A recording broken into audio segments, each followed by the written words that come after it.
Hello everyone, स्वागत है आपका रेप्लिका वर्ल्ड में। आज हम लोग पढ़ रहे हैं physical development in human being. इससे पहले हम लोग डेवलपमेंट के प्रिंसिपल्स भी पढ़ चुके हैं और डेवलपमेंट क्या होता है ये भी चीज़ें हम जान चुके हैं। तो अगर प्रीवियस लेक्चर्स आपने अभी तक नहीं देखे हैं तो उनको ज़रूर देखिएगा, जिसका लिंक आपको डिस्क्रिप्शन में मिल जाएगा। तो चलिए शुरू करते हैं आज का टॉपिक। तो फिज़िकल डेवलपमेंट इंसानों में किस तरीके से होता है, ये चीज़ पता होने से पहले हमें ये चीज़ भी पता होनी चाहिए कि फ़िज़िकल डेवलपमेंट से हमारा क्या मतलब है। तो फिज़िकल डेवलपमेंट का मतलब होता है कि अगर जो हमारे फिज़िकल स्ट्रक्चर्स हैं, जो हमारे बॉडी सिस्टम है, जैसे कि muscles, nervous system, skeleton system, bones वगैरह, तो जितने भी हमारे बॉडी के ऑर्गन्स हैं, ऑर्गन सिस्टम्स हैं, वो सभी अगर उनकी क्वांटिटी या क्वालिटी में इंक्रीज़ हो रहा है, उनमें ग्रोथ या डेवलपमेंट हो रही है, तो इस डेवलपमेंट को हम फिज़िकल डेवलपमेंट बोलते हैं, क्योंकि ये हमारी फिज़िकल बॉडी के रिस्पेक्ट में डेवलपमेंट हो रही है, तो इसको हम फिज़िकल डेवलपमेंट बोलते हैं। फिज़िकल डेवलपमेंट में दोनों चीज़ें आती हैं, ग्रोथ भी आएगी और डेवलपमेंट भी आएगा। समझते हैं ग्रोथ और डेवलपमेंट में डिफरेंस क्या है। अगर कोई चीज़ नंबर में इंक्रीज हो रही है, मास में इंक्रीज हो रही है, तो हम कहते हैं कि उसकी क्वांटिटी में वो इंक्रीज हो रही है, यानी क्वांटिटी में वो इंक्रीज हो रही है। तो अगर किसी चीज़ की क्वांटिटी इंक्रीज हो रही है तो हम बोलते हैं उसको ग्रोथ। अगर कोई क्वालिटी इंक्रीज हो रही है उसको हम डेवलपमेंट बोलते हैं। तो अगर मान लीजिए कि जो हमारी मसल्स हैं वो ग्रो कर रही हैं तो इसका मतलब उनका मास बढ़ रहा है। अगर वो वर्किंग में अच्छी हो रही हैं तो इसका मतलब उनका डेवलपमेंट हो रहा है। तो अगर मास बढ़ रहा है तो ग्रोथ हो रही है, वर्किंग में अच्छे हो रहे हैं तो उनका डेवलपमेंट हो रहा है। तो ये हमारी बात होती है मीनिंग की। अब हम बात करते हैं कि किस तरीके से जो डेवलपमेंट है वो चलता है हमारी बॉडी में, यानी जो ग्रोथ और डेवलपमेंट है, फिजिकल डेवलपमेंट जो है वो किस तरीके से हमारे बॉडी में होता है। तो सबसे पहले हम लोग बात करते हैं कि जब एक बच्चा है वो पैदा नहीं हुआ है, ठीक है, वो एक फीटस है, जब वो पैदा नहीं हुआ है तो किस तरीके से डेवलपमेंट होता है, क्या उस टाइम पे भी डेवलपमेंट होता है, ये चीज़ हम देखते हैं। तो जो फिज़िकल डेवलपमेंट होता है वो वुम में ही स्टार्ट हो जाता है, यानी कि माँ के गर्भ में ही वो चीज़ स्टार्ट हो जाती है, डेवलपमेंट स्टार्ट हो जाता है। अगर हम बात करें डेवलपमेंट की इनसाइड वोम्ब, तो वोम्ब में डेवलपमेंट ऑलरेडी स्टार्ट हो चुका होता है। और ये जो डेवलपमेंट है ये डिपेंड करता है जीन्स पर, एक तो यानी कि जो वो बच्चा है उसको किस तरीके के जीन्स मिले हैं। डेवलपमेंट बच्चे का इस चीज़ पे भी डिपेंड करता है जब वो अपनी माँ के अंदर होता है। और दूसरी चीज़ पर डिपेंड करता है कि जो इन्वायरमेंट उसको माँ के अंदर मिलता है। तो दोनों ही चीज़ों पर फ़र्क पड़ता है। जीन्स की वजह से भी फ़र्क पड़ता है डेवलपमेंट में, और जो माँ की बॉडी में उसको इन्वायरमेंट मिल रहा है उस चीज़ का भी फ़र्क पड़ता है। अब माँ की बॉडी में जो इन्वायरमेंट मिल रहा है वो कैसे डिसाइड होता है, तो जो माँ की मेंटल और फिज़िकल स्टेट होती है उससे डिसाइड होता है कि बच्चे को कैसा इन्वायरमेंट मिलेगा। अगर माँ फिज़िकली, मेंटली, इमोशनली फिट है तो बच्चे को एक अच्छा इन्वायरमेंट वहाँ पर मिलेगा। अगर माँ फिज़िकली, मेंटली या इमोशनली इन तीनों में से किसी भी चीज़ में सही नहीं है या इन तीनों में ही सही नहीं है, वो स्ट्रेस्ड है, तो बच्चे को एक अच्छा इन्वायरमेंट नहीं मिल पाएगा। तो डेवलपमेंट जो है बच्चे का माँ के अंदर इन दोनों चीज़ों पर डिपेंड करता है। अब जो फिज़िकल डेवलपमेंट होता है माँ के अंदर, यानी प्रेगनेंसी के दौरान, वो रैपिड होता है, तेज़ी से होता है, क्योंकि 9 महीने के अंदर ही पूरा बच्चा कंप्लीट बन जाता है। वैसे तो जो सारे ऑर्गन्स होते हैं वो 3 महीने तक बन जाते हैं, बस फिर उनमें डेवलपमेंट होता है 9 महीने तक। ठीक है, तो 9 महीने में एक बच्चा बन जाता है पूरा, तो आप सोच ही सकते हैं कि डेवलपमेंट कितना ज़्यादा रैपिड होगा। तो डेवलपमेंट रैपिड होता है। सबसे पहले हेड डेवलप होता है, सर का हिस्सा डेवलप होता है, उसके बाद स्टमक डेवलप होता है, पेट का हिस्सा डेवलप होता है, और उसके बाद पैर लिटरली डेवलप होते हैं। तो इससे भी आप समझ सकते हैं कि डेवलपमेंट का जो डायरेक्शन है वो हेड टू टो होता है। ये चीज़ हमने प्रिंसिपल में भी पढ़ी हुई है। ठीक है, तो इस तरीके से प्रेगनेंसी के दौरान डेवलप होता है, और जब बच्चा पूरी तरीके से डेवलप हो जाता है तो 9 मंथ्स के बाद वो डिलीवर हो जाता है, और फिर हम उसको इन्फेंट कहते हैं जब वो डिलीवर हो जाता है। ठीक है, तो ये बात होती है फिजिकल डेवलपमेंट बिफोर बर्थ। बात करते हैं कि अर्ली चाइल्डहुड के दौरान फिजिकल डेवलपमेंट किस तरीके से होता है। तो फिजिकल डेवलपमेंट बहुत ज़्यादा रैपिड होता है। जब से बच्चा जन्म लेता है उसके 3 साल तक डेवलपमेंट बहुत ज़्यादा तेज़ी से होता है। पहले साल में बच्चे की बोन्स, मसल्स और अदर बॉडी ऑर्गन्स बहुत तेज़ी से डेवलप होते हैं।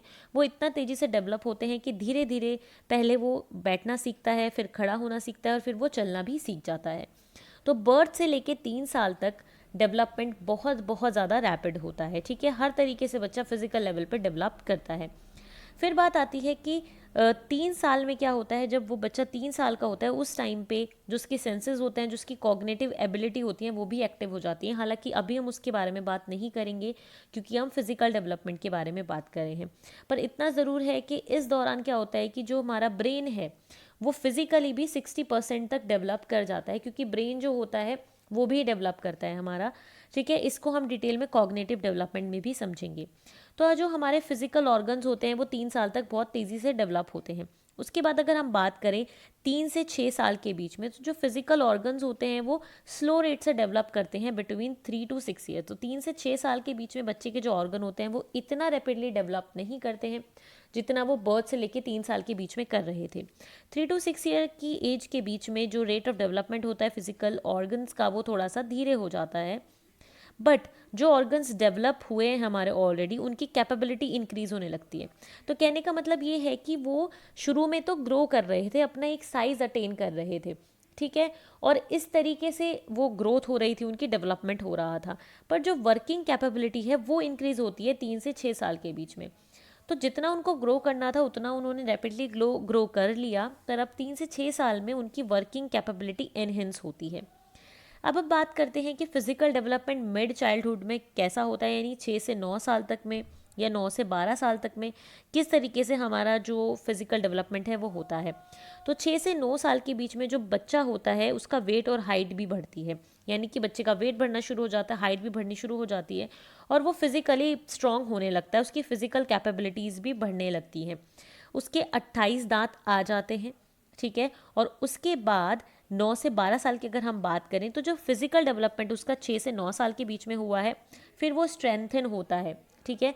तो आप देख सकते हैं किस तरीके से होता है कि पहले डेवलपमेंट हो रहा है, ग्रोथ हो रही है, और उसके बाद फिर वर्किंग कैपेबिलिटी एनहेंस हो रही है, या वो जो डेवलप हुआ है पिछली स्टेज में, अगली स्टेज में वो स्ट्रेंथन हो रहा है, डेवलपमेंट मजबूत हो रहा है, ठीक है।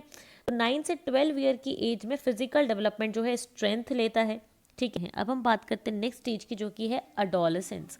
तो अडोलेसेंस की अगर हम बात करें तो 12 to 18 ईयर्स में जब बच्चा होता है तो वो एक अडोलेसेंट होता है।